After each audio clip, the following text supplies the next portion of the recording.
This young man was fighting more than 10 monsters. Because of their foul smell, he immediately understood why no one wanted to take this job. He used water magic to wash his clothes and then sat down to grill fish for his meal. Suddenly, he spotted a little girl in the bushes. He was quite surprised, as there were no villages deep in this forest. He noticed the girl had a horn, and he suspected she might be from the demon race. Seeing that she looked hungry, he offered her a piece of grilled fish, but she didn't understand what he was saying. He tried using the demon race language to communicate with her. Initially, he thought she wouldn't understand, but unexpectedly, the girl approached him. Only then did he notice one of her horns was broken. He gave her the grilled fish and told her to eat. The cute girl took the fish and ate it with relish. She must have been very hungry. Looking at the broken horn, Dale remembered that according to demon race law, those who commit crimes would have one horn broken and be exiled. This seemed hard to believe for a child, so he thought she might have been exiled with her family. He tried to use the demon language to ask about her family, but she only repeated someone named Rags' warning not to approach strangers. He thought she didn't understand him, so he just told her to go home after finishing her meal. Suddenly, the girl took his hand and gestured for him to follow her.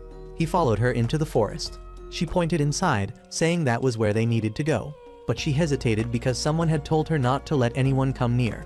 He went in to check and was surprised to see a corpse. Looking at the pair of horns, he guessed the body was from the demon race, possibly the girl's father. Before dying, her father had warned his daughter not to approach his body because wild beasts and dangerous monsters might target her. This obedient girl had followed her father's instructions and lived alone in this dark forest. Dale sighed, knowing he had accidentally gotten involved in trouble, but he couldn't just turn a blind eye. He used earth magic to create a burial place for the girl's father, and afterward, they introduced themselves to each other. His name was Dale, and the girl was Latina. He suggested taking Latina with him, and she happily nodded in agreement. He picked her up. She was as light as a feather. If they had walked together, it would have taken until sunset to get back. He told the girl that ahead of them was Cruz, where nobles lived in the north, while commoners like Dale lived in the south. Returning to town, the guards were surprised to see Dale carrying a demon race girl with a broken horn. After assessing the situation, they still let them pass through. Looking at the bustling scene before her, Latina couldn't help but be surprised. Her eyes were wide with amazement. Dale explained this was the second largest place in the country. However, there was still a language barrier between Dale and Latina, making communication between them quite challenging. Dale took Latina to a restaurant that was like his familiar base. Bringing a demon race girl in through the front door would cause trouble, so he chose to enter through the back door. In the busy restaurant, waitress Rita was serving delicious food to customers. The chef here was Kenneth. He wondered why Dale came in through the back door and what he was carrying. Dale said he would explain later and asked Kenneth for some hot water. After getting permission, Dale took Latina to the bathroom, telling her to change clothes to prepare for a bath. Being caught by surprise, the girl panicked and screamed loudly. Finally, after getting a good bath, the girl looked much neater and prettier. At that moment, Rita walked in and curiously asked what trouble Dale had brought home. Seeing the little girl, Rita suspected she might be Dale's illegitimate child. He quickly denied it, explaining that he was only 18 years old and not yet a father.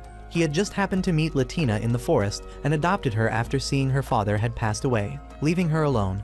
Rita understood the situation.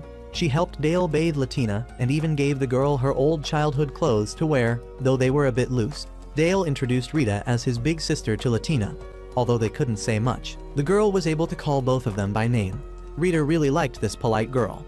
Dale explained that the girl only knew the demon race language, similar to the spell chants commonly used. Now, the first thing he wanted to do was find out the reason for Latina's broken horn, to see if she was really a criminal or not. When customers in the restaurant saw Latina, everyone was momentarily surprised, but they quickly developed an affection for the girl's obedient and adorable nature. Rita checked for criminal records but found no information matching Latina. Dale also felt something was wrong. If the girl had committed a crime, there should be records of it. Suddenly, Latina's stomach growled from hunger, making her embarrassed. Dale added another chair so she could sit properly at the table, while Rita cooked and brought a hot plate of rice, delighting Latina. The girl was still a bit clumsy and even burned herself while eating. Seeing her happy face, everyone felt their hearts melt. Rita asked Dale what he planned to do with Latina. He said he would take her to the orphanage in the city. Rita objected, feeling it wasn't right to place a child who didn't understand human language and belonged to a different race in such a place. Later, he took Latina up to the attic room of the restaurant, which was also the place he rented. With just a little coaxing, the girl obediently fell into a deep sleep in Dale's safe arms. Afterward, he too quickly fell asleep. In the middle of the night, he was suddenly awakened by Latina. Seeing the urgency in the girl's demeanor, he immediately guessed she needed to use the bathroom. He felt a bit guilty for not showing her where it was from the beginning. Then, they hugged each other and slept soundly until morning. Dale woke up first. Looking at the girl's peaceful sleeping face, he didn't have the heart to wake her. Sensing that Dale was preparing to leave, Latina immediately woke up, ran and hugged him tightly with affection. Dale had to sweet-talk her for a while before she was willing to let go. He carried her down to the restaurant, met Rita and Kenneth, and then took Latina to wash her face. He took care of her like a devoted father. Rita helped Latina tie her hair neatly. The girl looked even more adorable when groomed. Rita thought the girl needed to hide her broken horn. Kenneth brought breakfast for both of them. Latina suddenly greeted them with "Good morning," stunning the three adults. Everyone marveled at how smart and adorable she was. After breakfast, Dale took her to the market to buy new clothes. The two looked like a father and daughter pair. Dale bought all sorts of things for her, and he began to worry about what Rita had said. At the end of the day, he took the girl back to the inn. Rita asked him what he planned to do. He was immediately flustered. He was an adventurer who only knew how to fight. Could he raise a child? Rita reassured him, saying that when he was away, she and Kenneth would help take care of the girl. Latina rubbed her eyes awake, turning to look for Dale. Seeing the girl like this, Dale decided to become Latina's guardian. Latina drowsily opened her eyes to greet the dawn. Not seeing Dale anywhere, she hurriedly jumped out of bed to look for him. Dale was downstairs in the restaurant, writing a report to complete a mission for a client. When reporting a mission, he needed to bring some evidence. Those pieces of evidence usually smelled terrible, so Rita had absolutely forbidden him from bringing them into the restaurant. Dale could only meet clients at the hunting grounds for verification, but the problem was that he couldn't take Latina with him. Rita said she and Kenneth would take care of the little girl, so Dale didn't need to worry. Latina, however, couldn't bear to be away from Dale even half a step. As soon as he heard the girl calling for him from upstairs, Dale rushed up to carry her down. Seeing this, Rita had to remind Dale that bringing a child into the forest would be very dangerous. But Dale had now fully embraced his role as a doting father. Hearing this, Rita scolded him for being foolish, saying he could go quickly and return before dark. If he stayed home clinging to his child like this, where would he get money to raise her?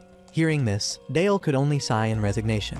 He tried to tell Latina to obediently stay at home and wait for him to return. Fortunately, the girl understood what he said and obediently listened. Dale was moved to tears. He hugged her tightly. Having adopted a child, Dale seemed to have become a different person.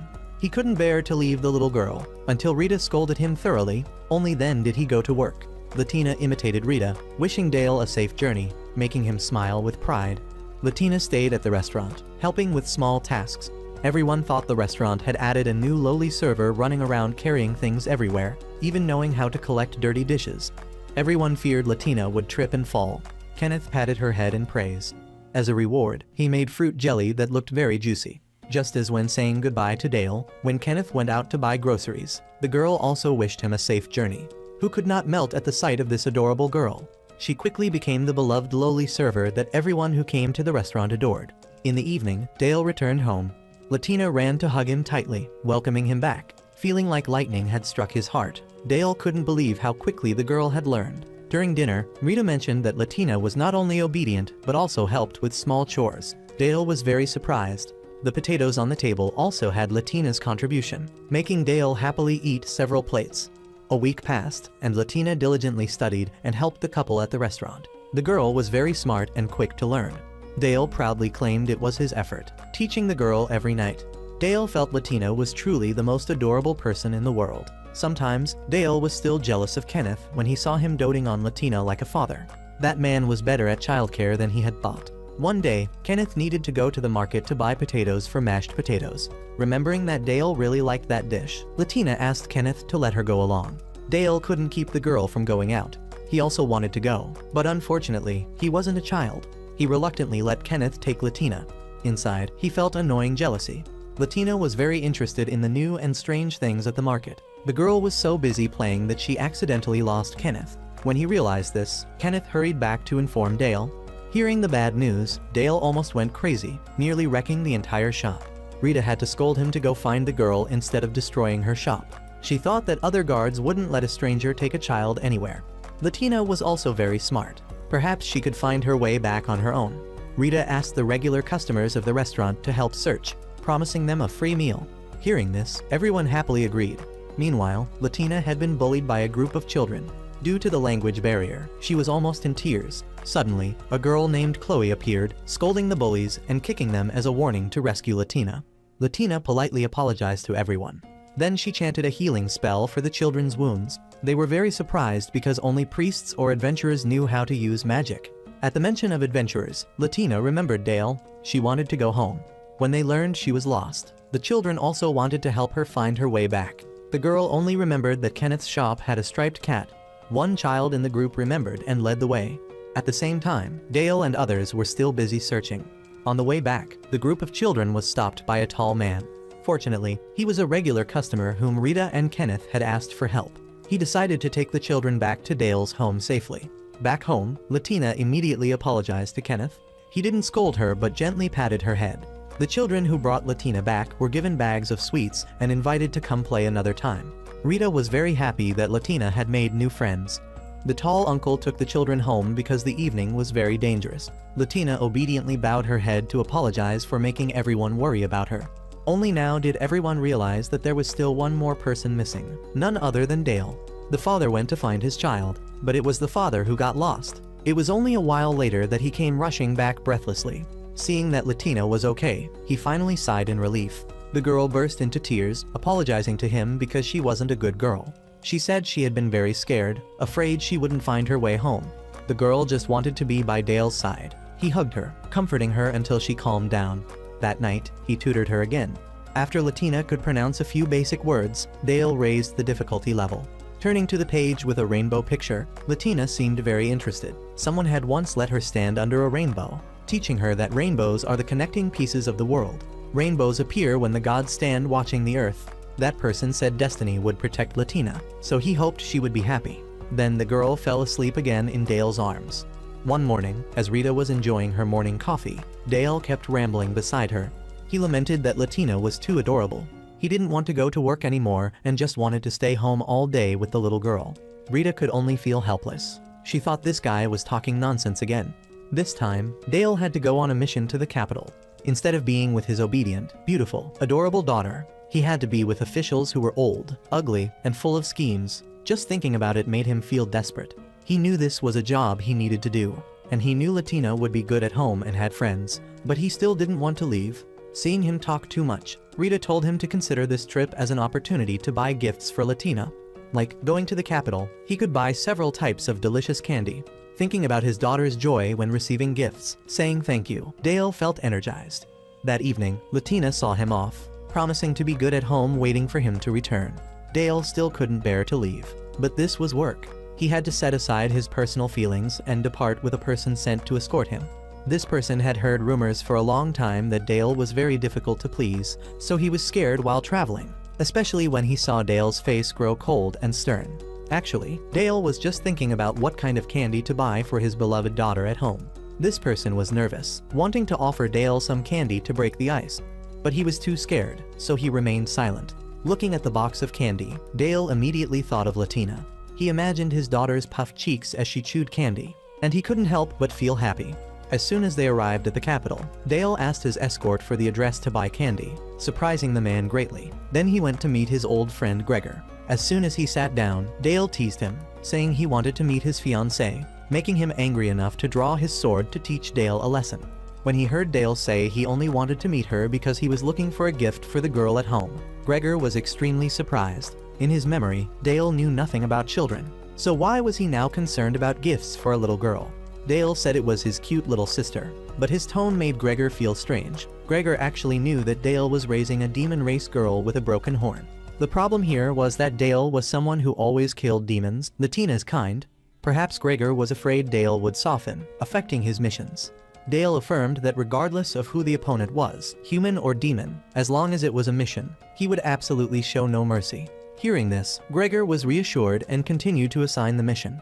This time, they had to eliminate the servants of the seventh demon lord, those who were given tremendous power, including some who were not of the demon race. Their group would take a detour through the mountains to avoid detection, but this would take several more days. Hearing this, Dale immediately despaired, lamenting that it would be a long time before he could return to see Latina. At this moment at home, Latina was learning to bake with Kenneth. He spoiled the girl so much that he used customers as guinea pigs for the girl's cakes, forcing them to eat. When Kenneth told her that the first customer had bought one of her cakes, Latina was overjoyed. Rita congratulated Kenneth on finding an apprentice to pass on his skills. Although Latina was loved deeply by these two people, the girl still felt lonely without Dale. Kenneth comforted her, saying Dale loved her very much, and whenever he returned, he would happily call her name first. Latina was silent. She had always been abandoned since she was small. She had also lost her father, making her always blame herself for bringing bad luck.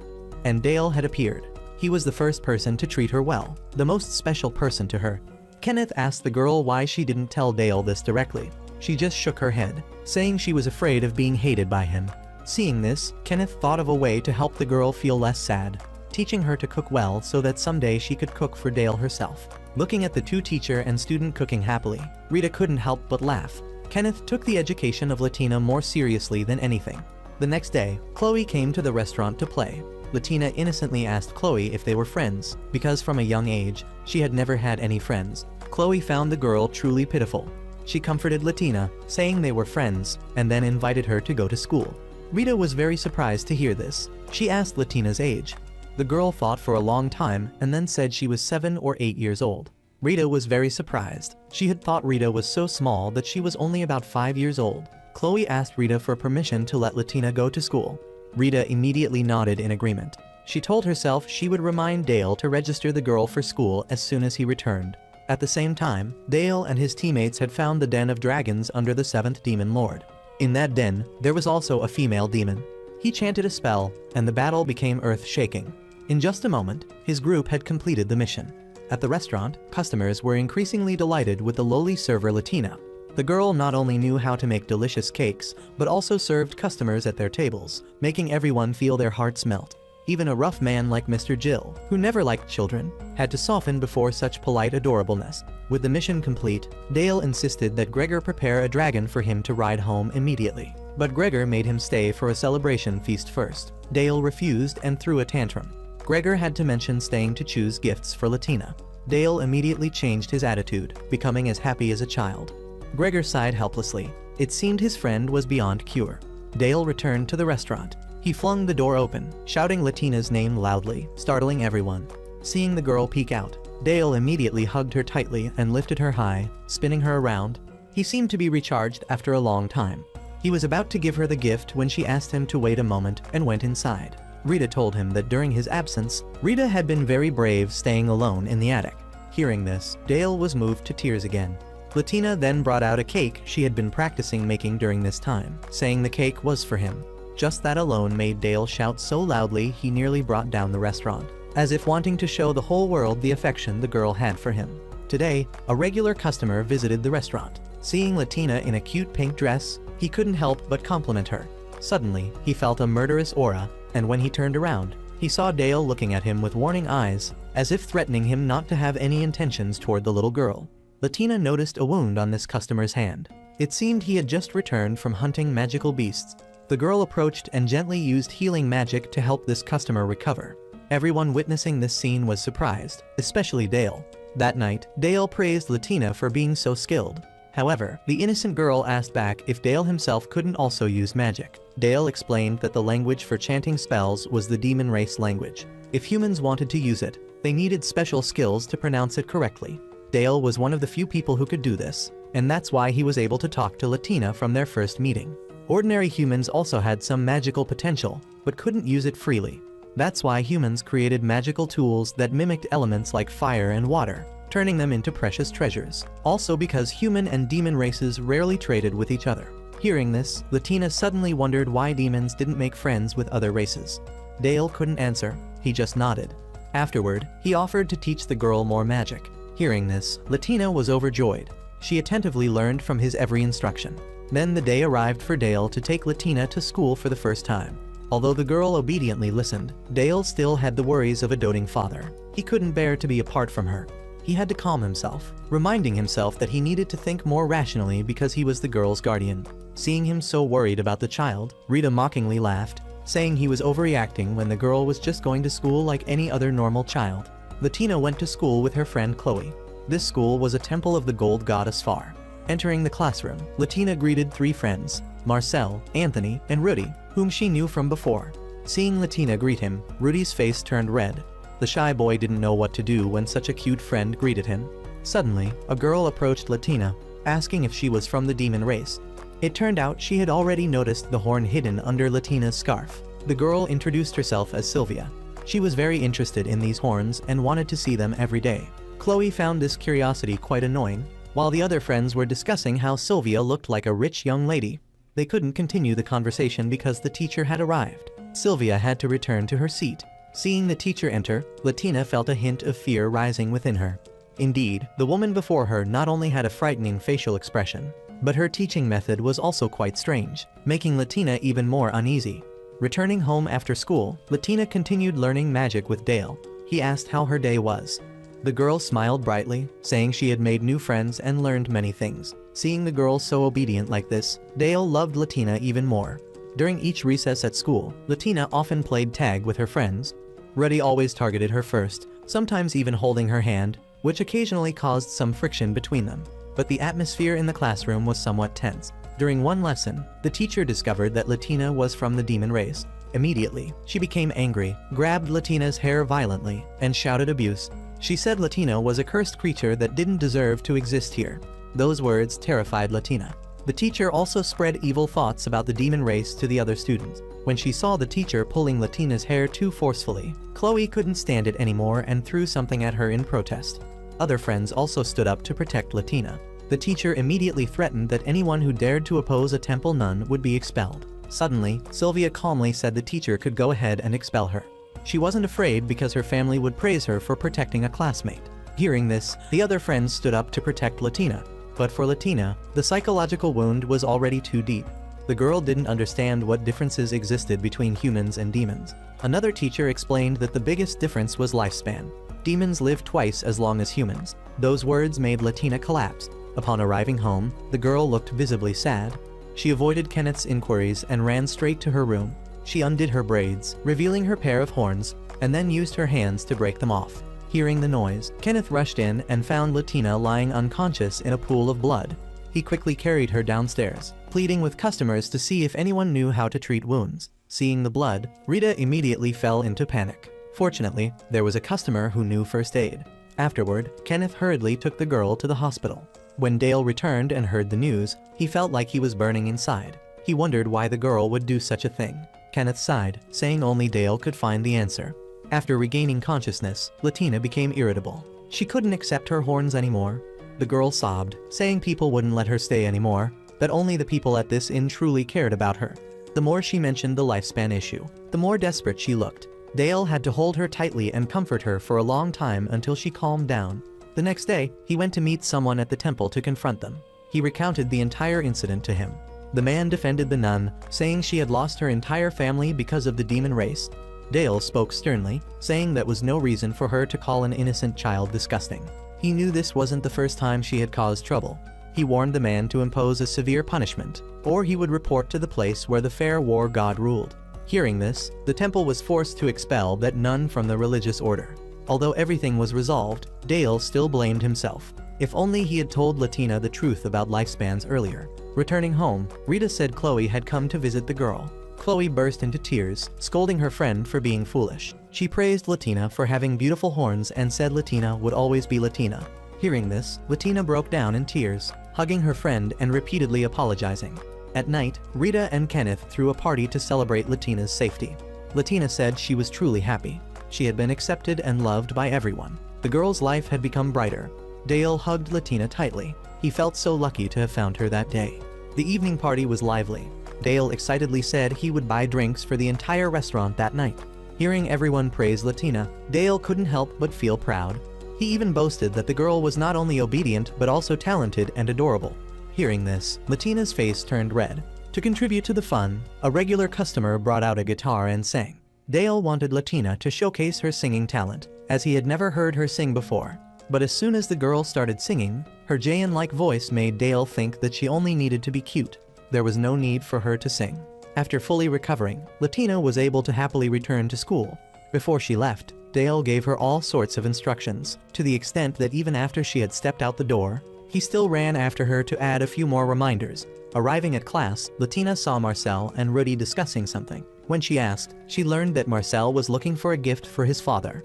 Sylvia also chimed in, boasting that this year she was giving her father a pair of gloves with an embroidered flower. Chloe advised that as long as there was sentiment in the gift, Marcel's father would surely like it. But the more they talked, the more the conversation reached a dead end. After school, Latina returned home. She wanted to share something with Kenneth. Recently, the girl had increasingly become a skilled lowly server, both cute and deft. Rita and Kenneth even thought the girl might be a genius. With just one try, whether it was cooking or cleaning, Latina would remember immediately. The strange thing was that when she first arrived, the girl was so clumsy that she didn't even know how to hold a knife or wring a cloth. It wasn't that she couldn't do it, she simply didn't know where to start. Dale suddenly realized something. He asked if, besides him and Kenneth, anyone had ever taught her anything before. Latina awkwardly replied something, but then quickly covered her mouth with her hand, as if afraid of misspoken words. Seeing this, Dale hurriedly dismissed it, not wanting to force her to think further. That afternoon after school, Latina asked permission to visit Chloe's house. As usual, Dale finished work and immediately rushed home to see her. But this time, Latina wasn't at home. She had gone to Chloe's house. Hearing that the girl had been playing like this every day recently, Dale froze, his eyes welling up with tears as if about to cry. He was sad because now the girl had friends to play with, and he would have to share her affection. With a heartbroken mood, Dale walked into the restaurant, leaving Kenneth bewildered, not understanding what was happening. Only Rita knew that Dale couldn't be jealous of Chloe. On the other side, Latina was learning sewing with Chloe. Chloe's mother even said that thanks to Latina, her daughter was now trying harder and being more serious. In the evening, back at home, Latina helped Kenneth and Rita serve tables. Just seeing her cute demeanor, Dale felt his heart soften. He even teased Kenneth that he was exploiting the girl. Kenneth just laughed, saying he was paying her properly. Latina was now an official employee, just not working too late because she was still a child. Dale was shocked to hear this, surprised because he had never seen the girl with much money. Kenneth said Latina was probably saving up, which made him even more confused, falling into a state of mumbling like a lost soul. Customers in the restaurant who saw this thought he was about to faint from hunger. At this moment, Latina was chatting with the regular customer, Uncle Jill. She mentioned the recent cold weather, and he replied that it would soon snow. They had no idea that two men were watching Latina from afar, kidnappers who specifically targeted children of different races to sell. Jill also sensed something unusual about these two customers. After saying goodbye, he returned home. Latina went to find Kenneth to ask where Dale was, as she wanted to give him a gift. Kenneth knew about this, so he hurried her upstairs. Upstairs, Dale was gloomy, blaming himself for letting the girl work without his knowledge. He even wondered if he hadn't bought her everything she wanted, or if she didn't want to trouble him. While muttering to himself, Latina suddenly entered, startling him. The girl nervously took out a birthday gift she had prepared for him, a gift she had made herself, learning from her friends at school. Dale accepted it, moved to tears. He hugged Latina tightly, choking with emotion that he was the happiest person in the world. Afterward, Dale took the girl downstairs. The two strangers from earlier were extremely surprised to see him transform from a gloomy demeanor into a new father full of joy. It turned out that because she wanted to buy a gift for Dale, Latina had asked to work part-time. Kenneth said if she was willing to work harder, he would pay her. Kenneth said it was fine because children here often started working early to learn skills. He also said Latina could study to become a scholar, or learn cooking right at the restaurant. For Latina, going to school was fun, but she thought her time was longer than humans, so she could still learn more later. Now she wanted to focus on learning cooking from Kenneth, as that was her big goal. Hearing this, Kenneth was very happy, determined to be a role model for her to follow. Meanwhile, Dale, having received the handmade gift from his beloved daughter, was excitedly showing it off around the restaurant. Latina accidentally caught sight of the first snow of the season outside and eagerly ran out to look. From that day on, she sat by the window every day, waiting for snow to fall. Seeing the girl so fascinated, Dale suggested taking her outside to play. As soon as the door opened, Latina rushed straight to the yard, immersing herself in enjoyment. After playing, although still reluctant, she obediently went in to take a bath. In contrast to the girl, Dale had always found snow troublesome and dangerous, never thinking someone could enjoy it like that. Before going to work, Dale again gave Latina various instructions, even hugging her tightly and crying for a while before he could bear to leave. Unexpectedly, after he left, the two would-be kidnappers from before came back to the restaurant. Latina was serving water and chatting with Jill about the snow. After Jill left, she saw that he had forgotten a bag. Immediately, Latina ran after him to return it. On her way back to the restaurant, she was blocked by two large men. Recognizing them as bad people, she quickly moved to another direction and ran away. The slippery road caused her to stumble. Latina intended to use magic to defend herself, but remembered Dale's instructions to only use it when she was actually injured. When she thought she was about to be kidnapped, Jill's voice rang out. He had suspected them for a long time, and now seeing it with his own eyes, he was angry and wanted to teach the kidnappers a lesson. Fortunately, at that moment, the city guard appeared and caught the two men. The lieutenant informed them that recently the black market had been trafficking children of different races. Latina, a rare demon race girl, was an ideal target. He even knew her name, which surprised Latina. It turned out that this lieutenant was the father of Sylvia, her classmate. He said he would have a chance to visit the restaurant where Latina lived to try it out. After completing his mission, Dale rushed home like the wind, excited by the thought that he would receive Latina's bright smile, which would boost his strength. On the road, he encountered the girl walking with Jill. Dale frantically rushed over to question them. Jill simply gently concealed what had just happened, saying that Latina was only helping him bring back some forgotten items. That day, seeing Dale sitting pensively, Rita approached to ask what was wrong. Dale replied that his coat had become too tight. Although he had it repaired many times, it was now unwearable. These coats were brought from his hometown, and he was somewhat attached to them. At that moment, Rita handed Dale a letter sent from his hometown and then left. He suddenly realized that Rita's complexion today was somewhat pale, looking unwell. Unexpectedly, just as he finished this thought, she collapsed on the spot. After being examined, everyone was surprised to discover that Rita was carrying a small life in her womb. Kenneth appeared embarrassed. It turned out he had known about this before, but was still looking for an appropriate time to tell Dale, not expecting it to be revealed like this. As soon as Rita regained consciousness, she insisted on returning to work, despite Kenneth's constant advice to rest. At this moment, a thought crossed Dale's mind. He thought that since the couple was about to have a child, he should take Latina to live somewhere else. But before he could finish his words, both Kenneth and Rita objected simultaneously. They said he could go wherever he wanted, but Latina must stay, because the girl was already an official employee of the restaurant. Hearing this, Dale argued that despite this, he had never seen Latina use any money. Kenneth smiled. Actually, Latina had told him that she wanted to save money, so he had taken the girl to the temple to make a deposit. Kenneth even joked that at this rate, Latina would soon have enough money for a dowry. Just thinking about that, Dale jumped up in noisy protest. Just as he was crying and throwing a tantrum, Latina returned from school, making the scene even more tragicomic. When she heard everyone talking about the baby in Rita's belly, Latina showed great excitement. Dale told Kenneth that he planned to return to his hometown for a trip. That night, Dale sat down to give Latina instructions.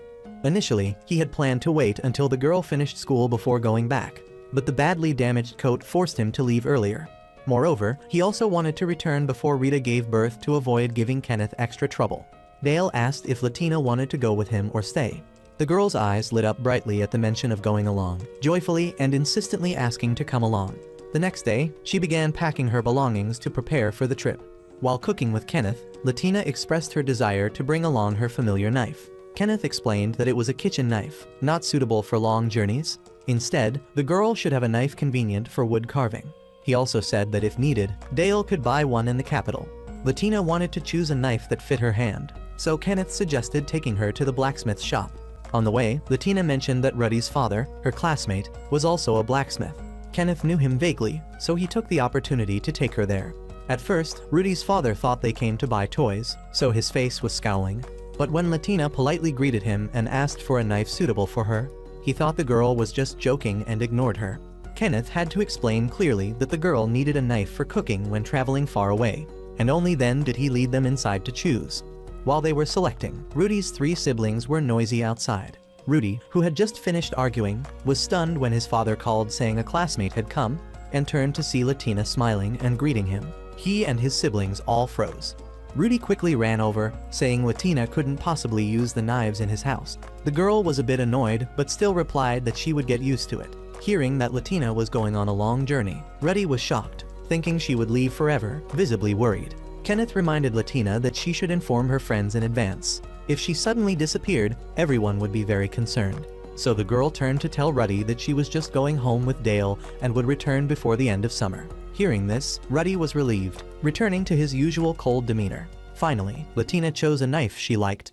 Rudy's father intended not to charge any money, but the girl insisted on paying with her own money because she had always received gifts from others before, and now she wanted to have something of her own. Seeing the girl's understanding, the owner agreed. He was also surprised to see that Latina's small hand was a bit mismatched with the knife handle, so he decided to adjust it to fit. Rudy took the opportunity to tease the small girl, and was immediately given a painful knock on the head by his father. In class, Latina innocently showed off her upcoming trip to her friends.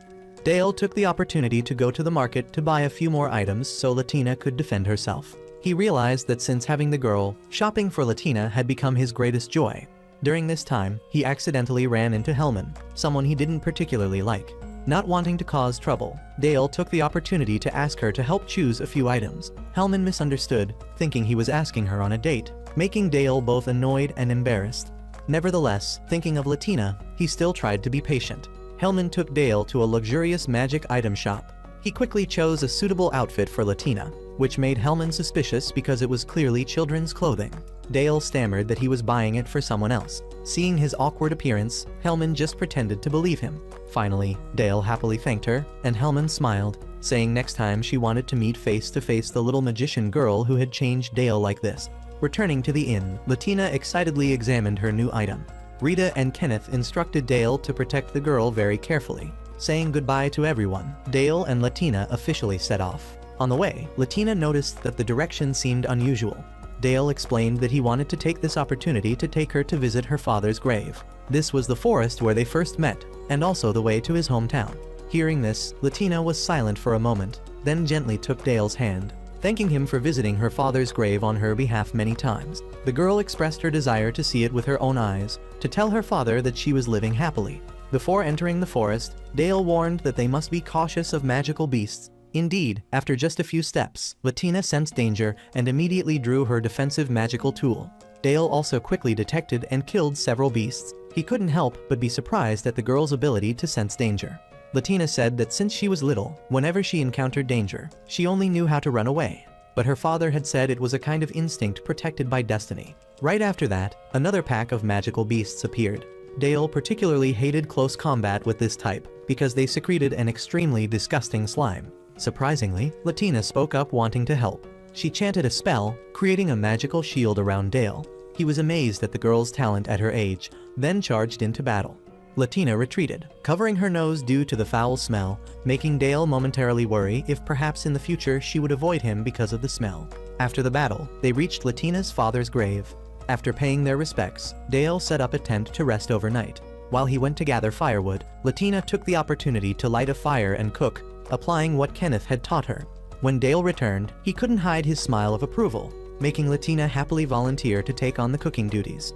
Dale agreed immediately, and indeed, the girl's dish was very delicious, reminding him of the days when he used to go on adventures with Kenneth. Having someone who knew how to cook along was truly valuable. Latina felt she wasn't as good as Kenneth yet, so she became even more determined to learn. That night, the two ate and warmed themselves beside each other. For Latina, being next to Dale was the greatest happiness and safety. She silently told her deceased father that she was living extremely happily. The two continued their journey the next day. Dale was worried that Latina would get tired from walking, so he placed her on the horse's back. The girl didn't feel uncomfortable at all. In fact, she really enjoyed camping outdoors like the day before. Especially, as long as Dale was by her side, Latina felt more secure and comfortable. After traveling some distance, Latina suddenly pointed and exclaimed when she saw a large bridge appear before her eyes. This was the first time the girl had seen such a thing. Dale realized at this moment that Latina's place of origin was the mountain on the other side of the forest, located right at the border of the first demon lord's territory. While sitting on the horse, Latina insisted on getting down to walk by herself, because she wanted to look at the new scenery around her. Dale smiled in agreement, walking while pointing out that ahead of them was the town of Hoss, where they would stay for the night. This was a familiar stopping point for adventurers, quite different from the atmosphere in the town where they lived. Dale even joked that surely when seeing his small village, the girl would be even more amazed. That evening after dinner, the two stayed at an inn. Dale noticed that Latina was still busy writing and drawing and hadn't gone to bed, so he reminded her. It turned out she was recording in her own secret diary. When Dale curiously approached, the girl quickly hugged the notebook tightly with a blushing face, making him even more curious about what was written about him in there. Afterward, because she was afraid of the strange place, Latina timidly asked to sleep next to Dale. He also took the opportunity to teach her a small spell to change gravity to easily pull the two beds close together. So both of them peacefully fell asleep. The next day, Dale informed her that they were approaching the port city of Qualo. Upon hearing about the port, Latina immediately imagined the sea and eagerly wanted to see it with her own eyes. Dale pointed to a distant hill, saying that if they climbed up there, they would see the entire city. Indeed, when they ran to the spot, Latina was amazed at the sight of a bustling metropolis stretching along the coast. Entering the city, Dale introduced that this place worshipped the blue god Azrak, the god of commerce and the seas. The carvings all around were to ask for his protection. Hearing this, Latina suddenly asked if she could send a letter from here back to Cruz. Dale nodded, and the girl was overjoyed, because this meant she could write letters to her loved ones at home. Latina held Dale's hand tightly as they wandered through the market. The smell of fresh fish reminded her of their first meeting, when he gave her grilled fish skewers to eat. In the evening, Dale took Latina to a fancy restaurant. She wore her pink dress and favorite ribbon, looking like an adorable young lady. Dale was only worried that she might be eyed or kidnapped by others, so he repeatedly instructed her never to let go of his hand. The scene in the restaurant delighted Latina so much that she kept jumping up and down. Seeing this behavior, Dale ate while secretly laughing to himself, appreciating that this girl was indeed trying to act like a young lady, and that very effort made her even more adorable in his eyes. During the meal, Latina noticed a demon race female musician performing on stage. Seeing that she wore a bracelet identical to her own, Latina asked Dale about it. He called a waiter to inquire and arranged to meet that artist the next day. That night, Latina was again busy writing in her diary, telling about the market tour and asking Dale to buy some dried fish to bring back so Kenneth could teach her how to prepare it. She lamented that there were too many things she wanted to write, to the point that she didn't know where to begin. The next day, Dale took Latina to the meeting point. The artist's name was Glaros. During their conversation, Latina accidentally revealed that the bracelet she was wearing was hers and inadvertently exposed her broken horn. Glaros was astonished, Dale was panicked, and had to quickly explain everything. Glaros also shared that in her homeland, the bracelet was a sacred gift from father to child at birth, engraved with the name and wishes. She even removed her hat, revealing her demon horns, and confided that she had once left her homeland, married a human man, and settled in this port city. Thanks to Glaros translating the engravings on the bracelet, Latina learned that her father's real name was Smaragdi. Glaros also mentioned the demon king Basilios' kingdom, her place of origin. Both Dale and Latina listened with fascination as Glaros told them about the different demon lords, about the disaster demon lords who spread chaos and horror to humanity. The story went on so long that Glaros almost missed her work time, so the three had to say goodbye. Before leaving, Latina innocently asked about Glaros' husband and children. She gently hugged the girl, saying that demons had difficulty conceiving, especially with humans, so she didn't have children. Those words made Latina momentarily sad, but Glaros' warm embrace was also a comfort. Leaving the restaurant, Latina walked silently beside Dale. Sensing the girl's sadness, he immediately picked her up. Latina shook her head, softly saying that she was no longer a child, but Dale just smiled. In his eyes, she would always be the most adorable girl. The road to Dale's hometown was still far. Because they wanted to avoid the steep, treacherous mountain ranges, they had to take a detour. Along the way, they happened to pass a cherry tree in full bloom in the spring weather. Latina excitedly ran and jumped under the canopy of flowers, and Dale also stopped to let her admire it. Before leaving, he took out 2 fish sandwiches he had prepared beforehand for them to eat together. At that moment, a sound came from behind. A man with animal ears appeared. This person was Joseph, Dale's relative. Dale brought both of them back to his village. After so long without visiting his hometown, he was surprised to see Joseph had become a father. Latina curiously looked at the baby, remarking that the child's eyes resembled the mother's, while the face looked like the father's, which amazed her. Not only that, Latina also complimented Joseph's wife for being beautiful, making the uncle beam with pride. Dale was also astonished to see that Latina could distinguish even the gender of beast people. While the two were chatting, Latina quietly went down to the kitchen. Joseph's wife saw the girl and called her over to join. Looking at the vegetable ingredients taken from the mountain, Latina couldn't help but be surprised, because near Cruz Town there were no mountains, so she also rolled up her sleeves to help a little in preparing the meal. When the smell of food spread throughout the house, the little wolf also woke up. At first, seeing Dale and Latina as strangers, the baby was a bit scared and nestled against her father. The child's name was Maya. Although still shy, after seeing how cute Latina was, Maya quickly became friendlier. In the evening, the whole family gathered for dinner. Latina tried the stewed meat, found it delicious, and asked her aunt what kind of meat it was.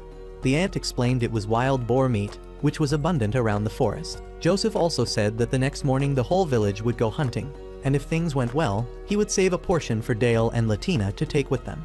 This was a big hunt, as foretold by the priestess of the god Banafsaj. As soon as she heard about the priestess, Latina was startled and dropped her spoon.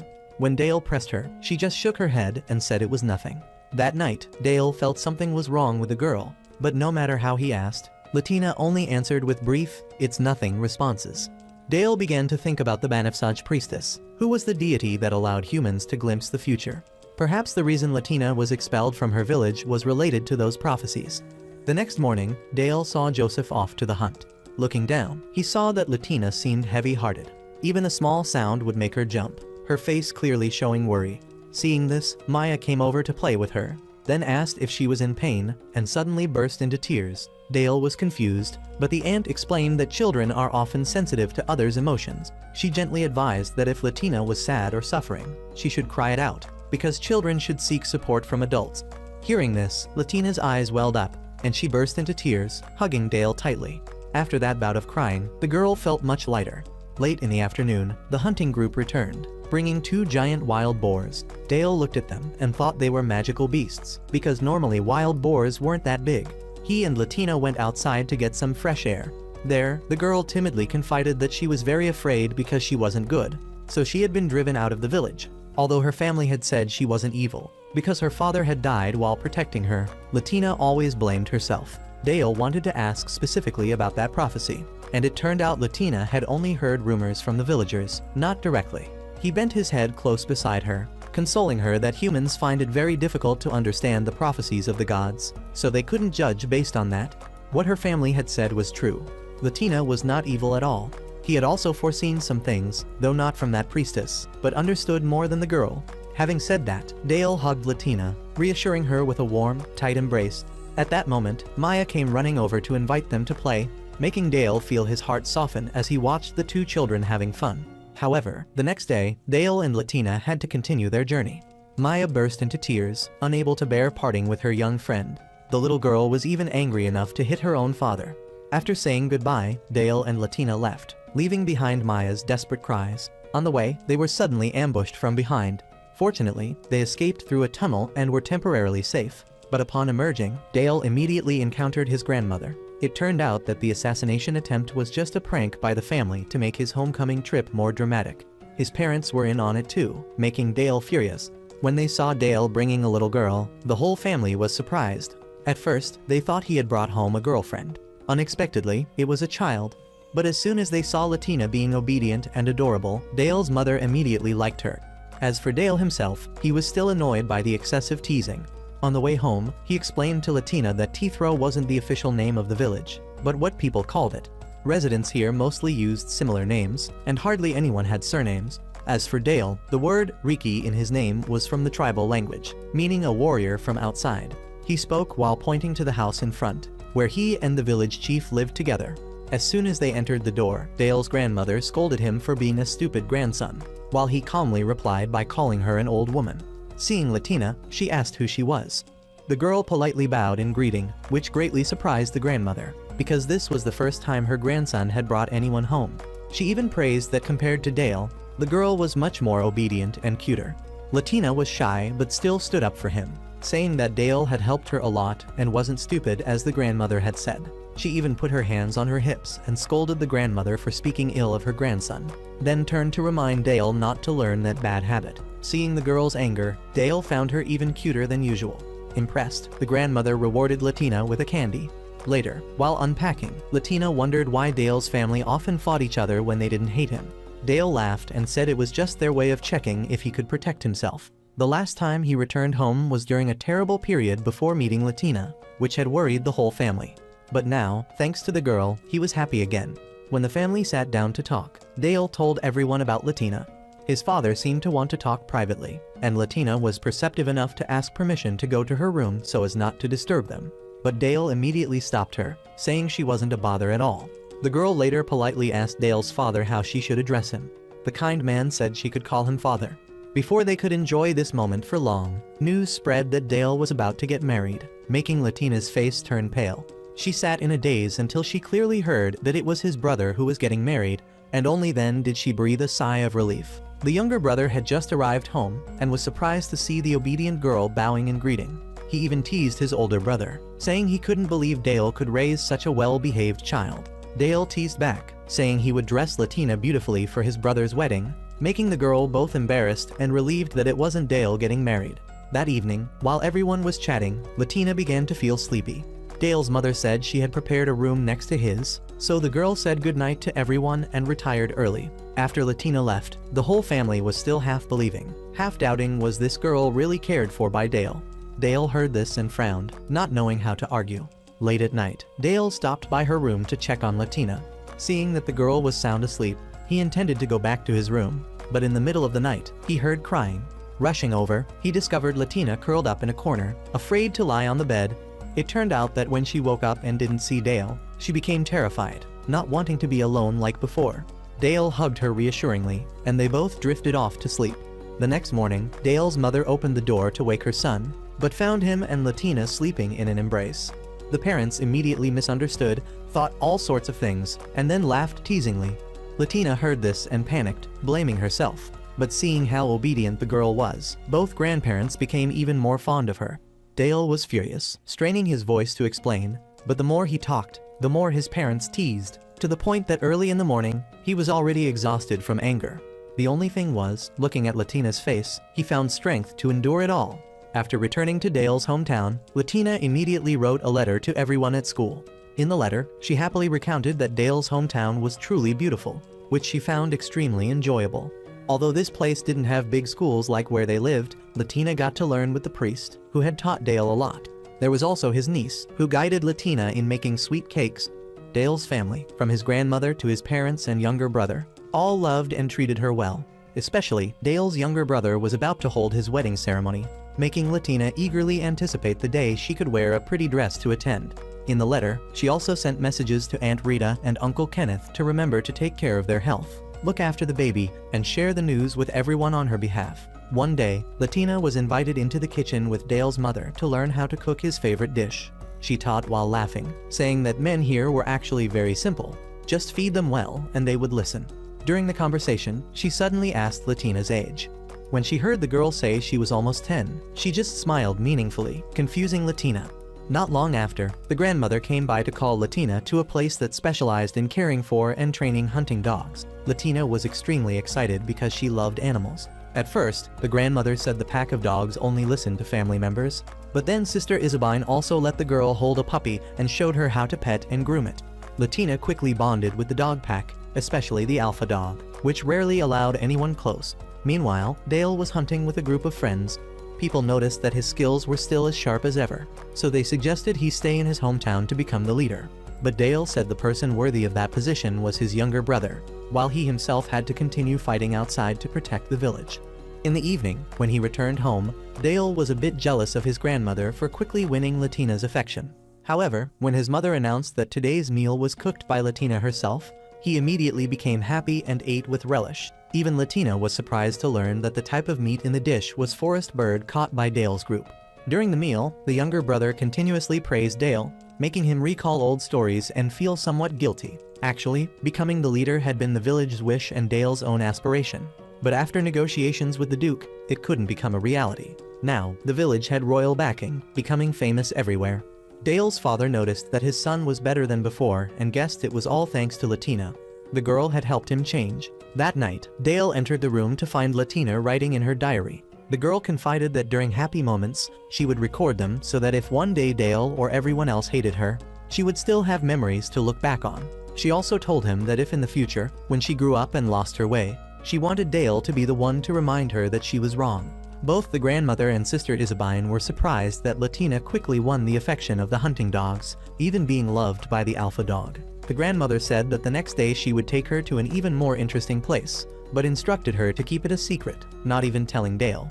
The next day, the grandmother led Latina to a remote forest to meet her friend. Dale heard from his mother that lately Latina had been going out to play and immediately guessed it was his grandmother's doing. He decided to secretly follow them. As expected, Latina brought some dried meat as bait and was greeted by a black striped white wolf that rushed out joyfully. She happily fed it. But Dale suddenly appeared, scolding her for feeding wild animals, as it would cause them to develop dangerous habits. Latina acknowledged her mistake, but surprisingly, the wolf spoke, getting angry when Dale called it a wild animal. At this point, Dale realized it was a phantom beast, a species more intelligent and powerful than magical beasts. He immediately drew his sword in defense, but the wolf only calmed down when it heard Latina's reassurance. She admitted that she had hidden from Dale the fact that she frequently came here. The wolf said Dale was a bad person. Latina defended him, saying he was just worried about her. What amazed Dale even more was that near the village existed an entire pack of phantom beasts, a species very rarely willing to live near humans. They revealed they once had a pact with the village's ancestors, a covenant that would last until one side broke it. Dale was stunned to realize that his village had neighbors who were a powerful pack of phantom beasts. Moreover, Latina had made them trust and befriend her, something Dale had never even thought possible. That evening, Dale's younger brother's wedding ceremony was held. Latina was prepared a traditional dress by the grandmother, which everyone admired. Many people joked that the girl's beauty could overshadow even the bride's. Dale, however, developed a negative thought. Someday when Latina grew up, if anyone dared to come and take her away, he would definitely deal with that person before allowing them to marry her. This thought made him teary-eyed, causing his father to misunderstand, thinking his son was emotional because his younger brother was getting married. After congratulating the bride and groom, Latina went to find Dale. Grandma Crua said he had gone outside and reminded her to dress warmly. Finding him outside, Latina was worried because he looked pensive. Dale reassured her, saying that his accepting the title of Reki to protect the village from the outside was right, only regrettable that he couldn't stay with everyone. He admitted that previously he had doubted whether he could truly protect someone, but since meeting Latina, he had found the reason. He patted her head and expressed that he was happy having Latina by his side. Latina was moved and hugged Dale. However, right after that, Dale got extremely drunk at the wedding party, slurring declarations that he would never let anyone take Latina away, while being physically affectionate in a way that made everyone uncomfortable. Even the grandmother teased that if Latina ever felt uncomfortable, she should tell her, and she would find someone strong enough to handle Dale. Hearing this, he finally felt genuine fear.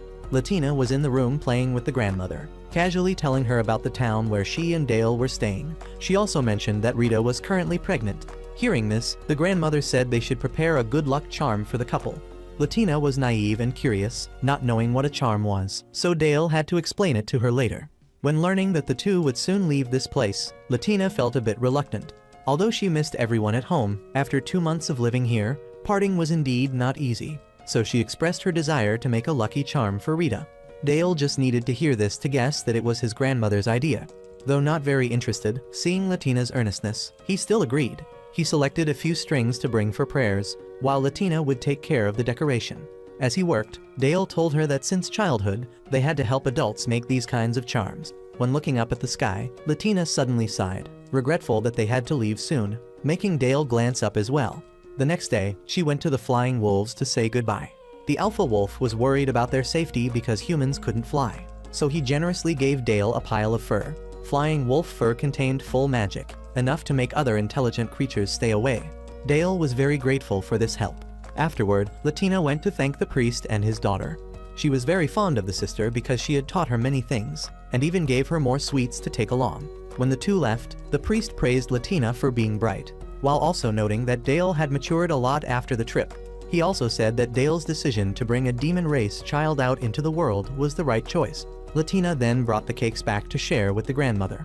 In return, the grandmother decided to give her a souvenir, which was to bestow upon her a name, something that usually only adults received. The grandmother instructed Latina to keep this name until she grew up, and then asked Dale about its meaning.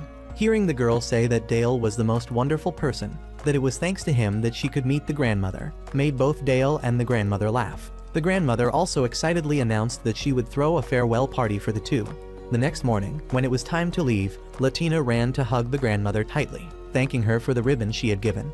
Before leaving, the grandmother revealed that the monster-resistant coat from the past was stuffed with flying wolf fur, and the fur that Latina helped collect had made the entire village more prosperous. The ribbon specially made for Latina was also made from the best fur strands. Dale could only sigh, thinking that if sold, it would surely be worth a fortune. On their way back, the two visited Joseph's house.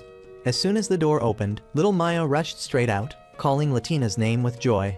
But instead of hugging her sister right away, the girl landed right on Dale's stomach, nearly making him faint. Before he could recover, Dale was hit with another devastating kick from the 4-year-old, allowing Maya to freely throw herself into Latina's arms. The scene made Father Joseph sit dejectedly because his daughter had abandoned him. the aunt, returning from the market, was also surprised to see Maya clinging to Latina. Everyone in the family realized that the child was too spoiled, causing her to develop a possessive nature. That evening, Joseph and Dale discussed how to separate Maya from Latina using the fruit cake that she liked. Sure enough, after eating her fill, the girl fell into a deep sleep. The two fathers took the opportunity to gently separate the two. Late at night, Dale told Latina that they would leave early the next morning because the weather was unstable, and they needed to cross the forest early. In his heart, he was also relieved because despite Maya's attempts to pull them apart, Latina still belonged to him. However, in the morning, when lifting the blanket, Maya had already crawled in to hug Latina tightly. The plan failed, and they had to accept the scene of the little girl crying when they left. Leaving Joseph's house, Dale and Latina continued their journey, this time stopping at an inn. Unlike before when they mostly sightseeing, this time they mainly rested. Latina also wanted to buy souvenirs for Chloe, Sylvia, and Rita. Dale indulged her, taking her to the market to wander, buying gifts and some snacks. While eating ice cream, they happened to meet the Rose Princess, who was the daughter of the local lord, as well as a high-ranking priest at the church. Latina recalled what her teacher had taught her, that those who possess strong magic usually have light-colored hair and eyes. In her hometown, there were many people like that, but she herself didn't, because her magic was weak, so she still inherited her father's hair color. After hearing this, Dale just smiled, then told her more about the Rose Princess. Finally, after a long journey, they returned home. Latina immediately ran to greet Rita, while Dale went around the back door. Seeing Dale arrive first, Kenneth scolded him for being rude because he had spoiled Latina's excitement. That evening, the restaurant was much livelier because everyone heard the news that Latina had returned. Everyone was overjoyed, viewing the girl as a small soul that was indispensable to the restaurant. Rita noticed that just after this trip, Latina had matured much more than before. After the long trip, Latina had returned to school. From afar, as soon as Chloe saw her dear friend, she rushed over to hug her tightly, her face radiant with joy. During the entire time Latina was absent, Chloe always missed her, to the point that she always carried a special necklace with her. On that necklace hung Latina's broken horn fragment, a memento that Chloe regarded as a treasure. That day, when accidentally finding the horn fragment, Chloe didn't know what to do until she met Ruddy. The boy offered to help Chloe, and together they turned the horn fragment into a small necklace, adding some gemstones to preserve it. Since then, Chloe looked at it every day, constantly wondering when Latina would return. When entering the classroom, Sylvia also immediately ran over, greeting Latina with enthusiasm. Her eyes sparkled, eagerly waiting to hear the story of the long journey. Latina smiled mischievously, seemingly very eager to share with her friends what she had experienced. However, on the way back, an ominous feeling suddenly came over Latina. Dale also noticed something unusual. There was the scent of bandits in the air. Clearly, enemies were lurking somewhere. With a quick glance, he immediately guessed that they weren't targeting him, but their real target was the cargo wagon behind. Dale sighed softly. With the experience of an adventurer, he knew well that avoiding was an option, but ignoring it wasn't right. And so, without hesitation, he proactively charged out, chanting a spell to scare the bandits. With just a simple magic, the ground cracked open, creating a large hole, enough to sweep the whole group down, causing them to flee in panic. Having just resolved the situation, Dale turned back to find Latina already waiting. The girl opened her eyes wide, her voice full of admiration when asking about the incident, causing Dale, who was accustomed to fighting, to suddenly feel elated, as delighted as if he had just achieved a great victory.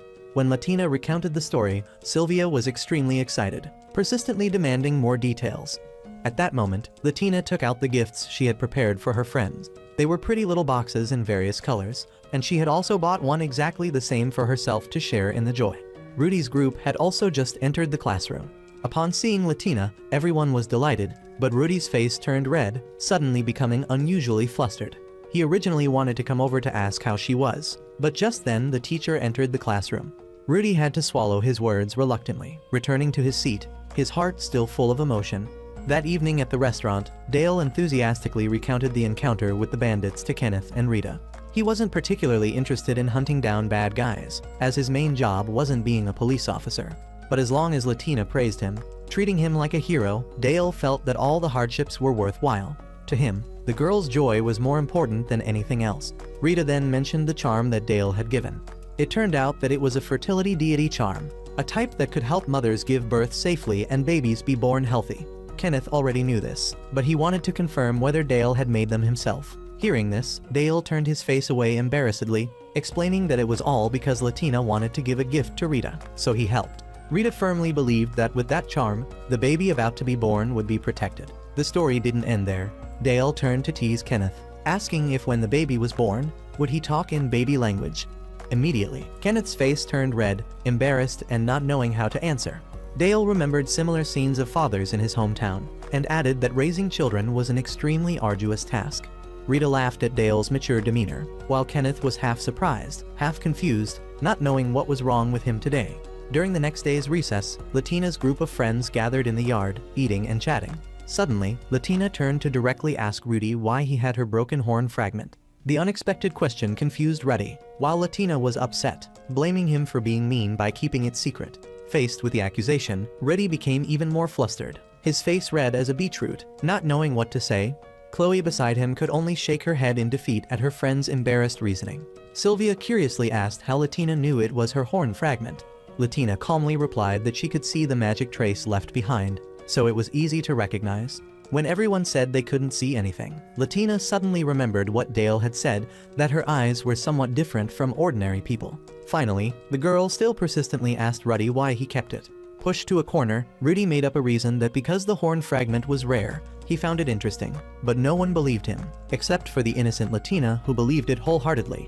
When she sincerely thanked Ruddy and Chloe for keeping the memento, he became even more embarrassed to the point of turning bright red. After school, Latina, Chloe, and Sylvia were on their way home. Suddenly, a cat passing by made Latina excitedly call out. She had always loved cats, but none would be friends with her. Hearing this, Sylvia immediately shared that recently she had seen a whole group of cats gathering together. Just hearing this, Latina's eyes lit up brightly. Throughout the journey, she kept dreaming about playing with the group of cats, and even drew a picture of herself playing with those adorable cats when she got home. However, that thought also made Latina momentarily sad. Because she wasn't allowed to go out in the evening, she couldn't meet the cat group. Latina was so sad that when she served food to the customers in the restaurant, they all noticed. Seeing the girl silent, the group of customers started guessing wildly, from romance issues to secret troubles, to the point that they almost got into a fight with each other. Dale watched, feeling both worried and amused, because only he knew clearly that Latina was simply sad because she wanted to see cats. When she expressed this wish, everyone froze, not knowing whether to cry or laugh. Dale had to try his hardest not to burst out laughing, while feeling delighted by his little girl's adorableness. Just as Dale was about to promise to take her to see cats, Uncle Jill quickly interjected, saying there was no need to wait until evening. Next to his house, a friend raised a whole group of cats. Hearing this, Latina immediately ran to him, begging to be taken to see. Jill nodded in agreement, promising to go home and ask his friend. Dale gritted his teeth, jealous to the point of exploding because he had missed the opportunity to score points. Hearing the name of that neighbor, Dale suddenly found it familiar. He vaguely remembered having met this old man at his brother's funeral. The next day, Dale took Latina to that person's house. As soon as they entered, the sight of the whole group of cats rushing out made Latina exclaim with delight, happily running to play. The owner appeared. When he learned that Dale was the nephew of an acquaintance, he frowned slightly. Dale quickly bowed his head, apologizing for the troubles his grandmother had caused. The conversation continued with old memories. The man recounted that Dale's grandfather was a man who was both talented and handsome, skilled in both magic and swordsmanship, completely able to choose any woman, yet in the end chose his grandmother. Dale listened embarrassedly, not understanding the reason. During the conversation, Dale noticed the man's pipe, which looked very similar to the one his grandmother had used, only different in pattern. Latina remembered that the grandmother had said that pipe was made by the grandfather himself as a gift. The man wasn't surprised, because with Dale's grandfather's talents, he could do anything. Soon, he brought out a traditional outfit from his hometown, the type of clothing children usually wore in ceremonies praying for healthy growth. Dale frowned when he saw it, thinking that color didn't suit Latina, as the girl looked best in bright colors. The two then argued until Latina gently reminded them that there was no need to spend money on expensive clothes for her. Dale promptly replied that buying things for her would never be a waste. Having said that, he no longer cared to talk with the adults, and dived down to play with Latina and the cats. Finally, Dale also let Latina try on that outfit. The scene was so adorable that he couldn't help but pick her up, spinning her around, despite the old man shouting, fearing the outfit would be damaged. In Dale's eyes, nothing was more important than Latina's happiness. Seeing this scene, the uncle suddenly had the idea that this kingdom should also organize similar ceremonies. Although Dale wasn't sure, the man guessed that with Dale's influence, in about 10 years, this would become a reality. Having said that, he smiled slyly, making Dale instinctively shudder, reminded of his grandmother's smile. When returning to the restaurant, everyone marveled at Latina's new outfit. Everyone competed to praise her. Although Rita and Kenneth found the price a bit expensive, when compared to the girl's cuteness, nothing could be considered expensive anymore. When Rita suddenly wondered that in the future, when she grew up, the girl would surely be even more beautiful. That statement made Dale momentarily silent. He suddenly thought about the future. At that time, what would his relationship with Latina be? In Dale's hometown, the wolf cub rolled around listlessly due to missing Latina to play with every day. The alpha wolf just sighed, admitting that the girl's scent was truly pleasant. Hearing this, the wolf cub pleaded to go out to find Latina, but it was still too young, not strong enough to step out into the vast world. Being refused, the wolf cub remained stubborn, to the point of being knocked down a few times by its father. Both in pain and upset, it came up with the idea of telling its mother, causing the father to scold it thoroughly. Latina had begun to notice that Rita's belly was growing larger, and the curious girl approached and was allowed to touch it. When she felt the baby moving inside, Latina's eyes widened in surprise, feeling both joy and concern. She immediately asked if such a large belly was heavy, and if it hurt. In her heart, the girl had the idea of using a little magic to help ease Rita's discomfort.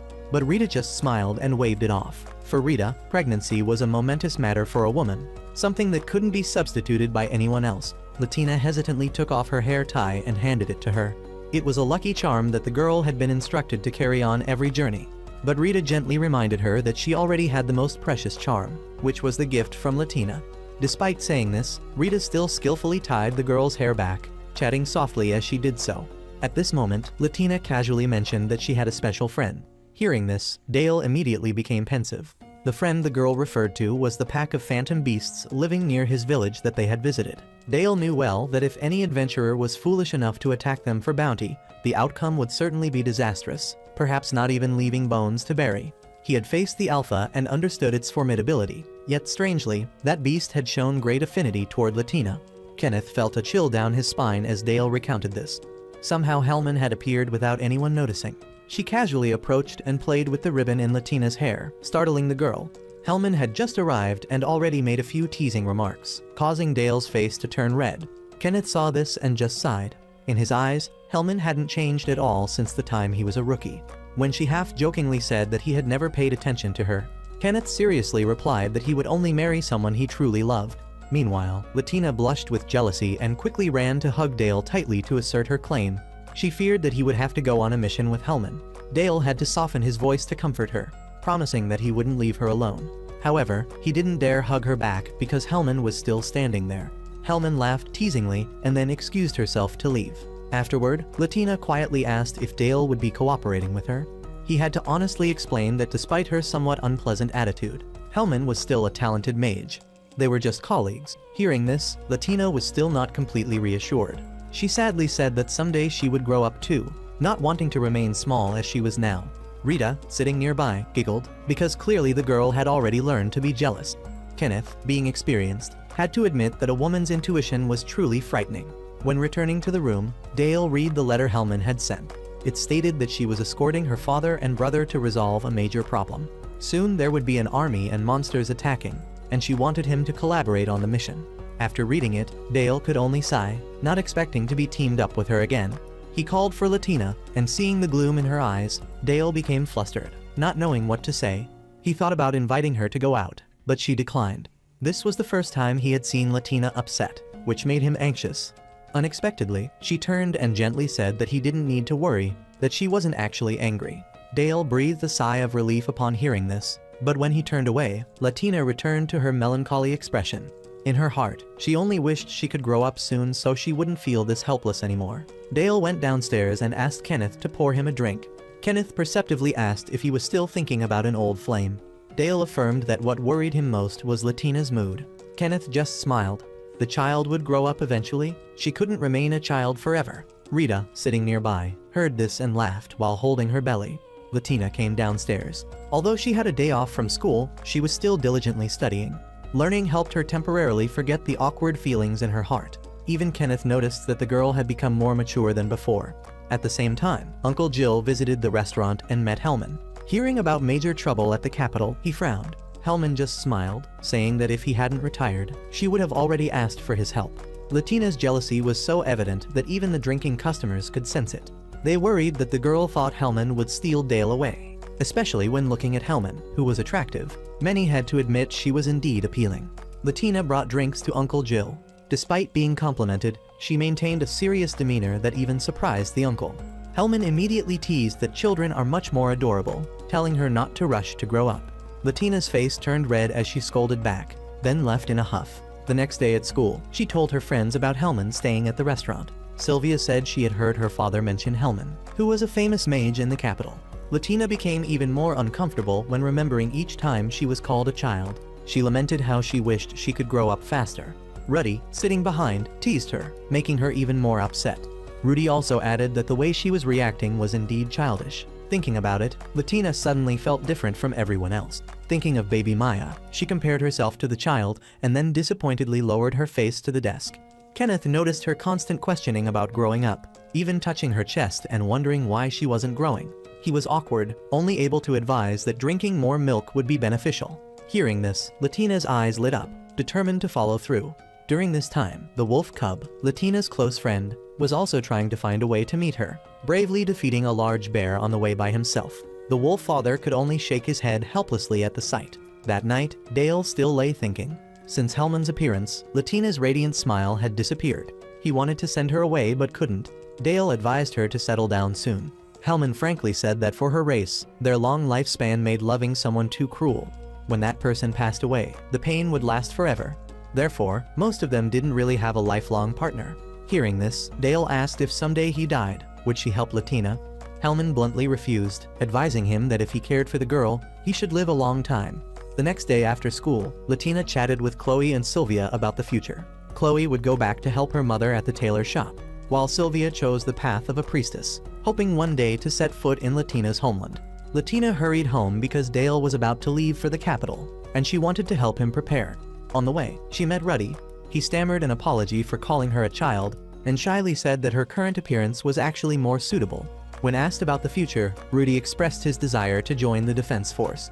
Latina was also at a loss, not knowing what she should do. Returning home, she helped Dale pack. She said she wished she could grow up soon, which made him pause. For Dale, he had been forced to grow up too quickly, so he didn't want Latina to be like that. When she asked when he would return, he estimated 1 to 2 months. Latina hugged him, whispering that it would be okay. Before parting, Dale invited her to go out for a day. Despite the rain, he took her to his father's grave. He prayed to his father to bless the girl and promised to protect her to the end. The next day, Dale prepared to leave, and both he and Latina were reluctant. Rita teased that by the time he returned, Latina might already be the big sister to the baby. Hellman interrupted with a taunt, annoying Dale. If she hadn't been there, he would have hugged Latina several more times. In Latina's heart, she had a wish. She didn't want to forever be the child who only knew how to be loved and protected. Now, she only wished to quickly grow up so she could become a support, to stand beside Dale as an equal, not just as the small girl she once was.